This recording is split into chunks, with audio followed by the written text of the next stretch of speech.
Salut la famille, j'espère que vous allez bien. Ce matin, j'étais en train de me poser une question. Est-ce qu'on va se faire piéger une fois de plus? Est-ce qu'on va une fois de plus tomber dans le piège d'une équipe qui est inférieure à la nôtre? En 2024, le PSG était inférieur à nous. Mais ce Paris Saint-Germain-là était allé jusqu'en finale. Il n'avait même pas pu remporter la Champions League. On les avait battus chez eux. Chez nous, on était encore en train de les battre jusqu'à ce que Arroyo se mange un carton rouge, jusqu'à ce que Arroyo se fasse piéger par Barcola. En 2025, on était supérieur à l'Inter. Les 3 buts qu'on se mange d'Inter au match aller, les gars, on ne devait pas se manger ça. On ne devait pas encaisser autant. Souvenez-vous que ceux qui marquent dans ce match, c'est des gars qui étaient incertains, qui revenaient de blessures. Je crois qu'il y avait Dumfries et il y avait Marcus Thuram. On ne devait pas encaisser ces 3 buts-là, les gars. Au match retour, on était mené 2-0. On était revenu au score, marqué le 3e. On était à 3 minutes de la finale d'une Champions League. La porte était déjà ouverte, les gars.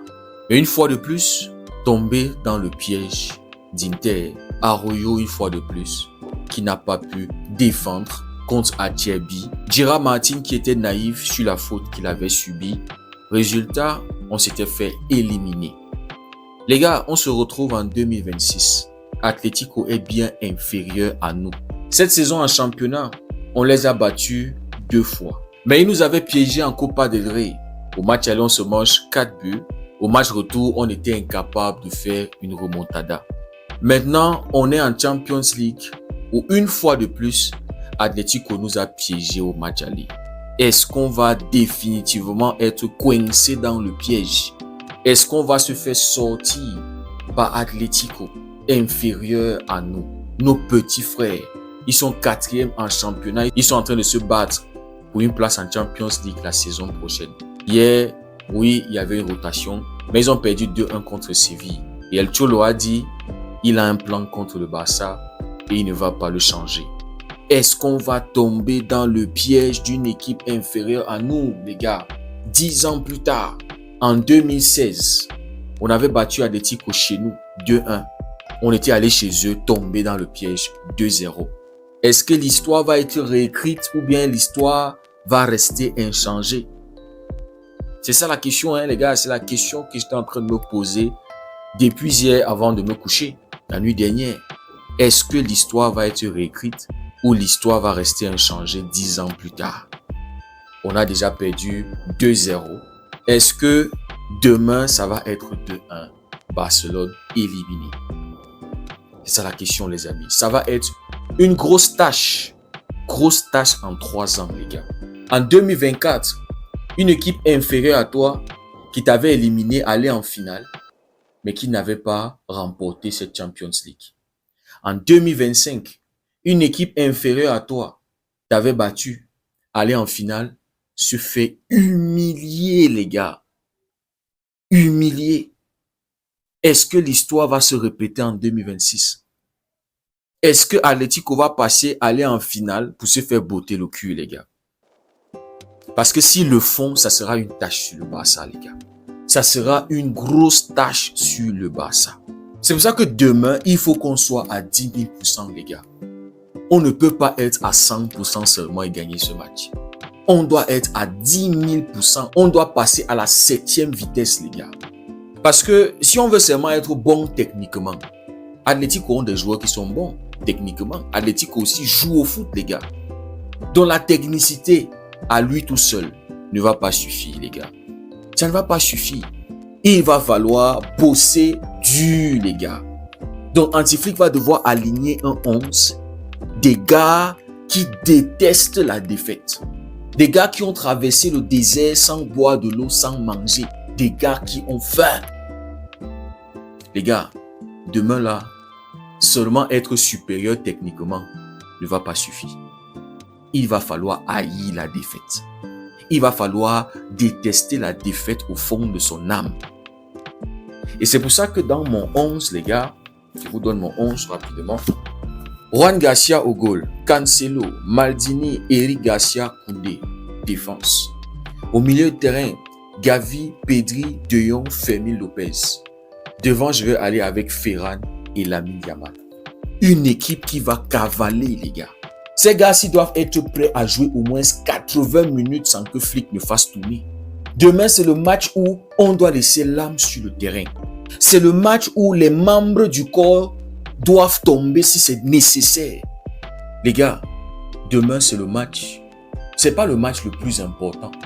Parce que si on va en finale, là, ça sera le match le plus important. Mais les amis, c'est un match où il faut absolument gagner. Parce que la fin de la saison se joue demain, les gars. Il n'y a plus rien en Liga. Les 7 matchs qui restent en Liga, c'est pour sécuriser ce qu'on a déjà acquis. La Liga est déjà entre nos mains. Donc si on se fait éliminer demain, la saison est terminée. Complètement, les gars. Gagner demain veut dire que ta saison continue. Tu as quelque chose. You have something to fight for. Parce qu'on ne lutte plus pour une Liga. C'est déjà plié. Là où on a encore un combat, c'est en Champions League. On est différent d'Arsenal, par exemple. Parce que Arsenal doit encore lutter pour la Premier League. Après la victoire de City hier et leur défaite le week-end. Ils ont un match contre City la semaine prochaine.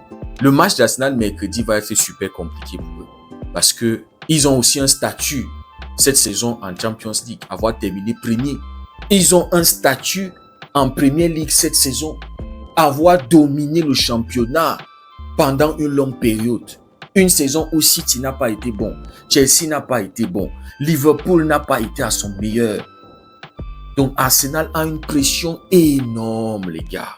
C'est aujourd'hui que je comprends pourquoi Antifique était allé avec un 11 fort samedi. Parce qu'il voulait enlever cette pression du championnat définitivement. Comme ça, les gars soient tranquilles en Champions League. C'est pas le cas pour Arsenal. Donc, les gars, demain, c'est le match où il faut être à 10 000%. Il faut que tout l'effectif déteste la défaite et décide de réécrire une nouvelle page de l'histoire. On n'a jamais gagné à l'extérieur avec Turpin en tant que arbitre. On doit mettre fin à ça. Atlético n'a jamais perdu chez eux avec Turpin en tant que arbitre. On doit mettre fin à ça. L'histoire est faite pour être réécrite. 3 ans de suite, on ne peut pas tomber contre inférieur à nous. Ça va être trop sale, les gars. Après le piège à domicile contre Atlético. Parce que ce qui est sûr, c'est que Atlético ne va pas remporter cette Champions League, même s'ils réussissent à nous éliminer. Et c'est pour ça qu'il faut éviter ça. Se faire sortir par une équipe qui ne va pas remporter la Champions League. On doit mettre fin à ça, les gars. On doit échapper ce piège que Atlético nous a tendu, les gars. On doit sortir. Parce que le piège ne s'est pas encore refermé. Et souvenez-vous, quand je réagissais après les tirages au sort des 8e de finale, je vous disais que le Barça était tombé du côté piège du tableau. Atlético, Newcastle, Arsenal. 3 équipes pièges. Regardez comment on a failli tomber dans le piège de Newcastle. Maintenant, Atlético nous a tendu un piège, les gars.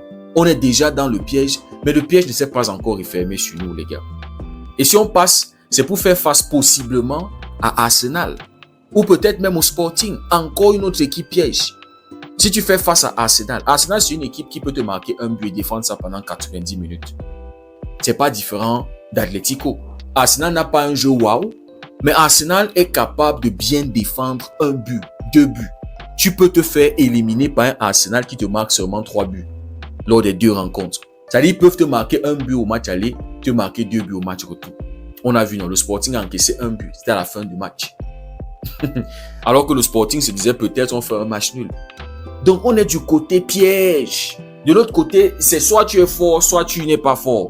C'est comme ça. Si le Real se fait éliminer demain, on va dire de toute façon le Real n'était pas fort. C'était le côté des forts. C'est-à-dire de l'autre côté, tu sais à quoi t'attendre. Mais de l'autre côté du tableau, tellement de pièges. Et en plus de ça, c'est le Barça qui a tout à perdre. Parce que si tu sors, les gars, la tâche est sur toi. On va regarder ces équipes-là et dire, ouais, ils étaient à ta portée. Tu pouvais les battre. Donc, les gars, j'espère que demain, les gars vont être à 10 000%. Nous, les supporters, on est en train de faire notre part. On croit en cette remontada. On leur donne la force.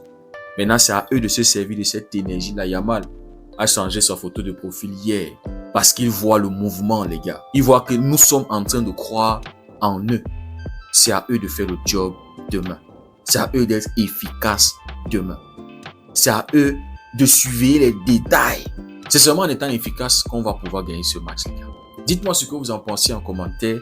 Si le contenu vous a plu, likez, partagez. Pour ceux qui découvrent cette communauté, n'hésitez surtout pas à nous rejoindre. Merci beaucoup d'avoir suivi la vidéo. On se dit à très bientôt. Passez une belle journée et que Dieu vous bénisse.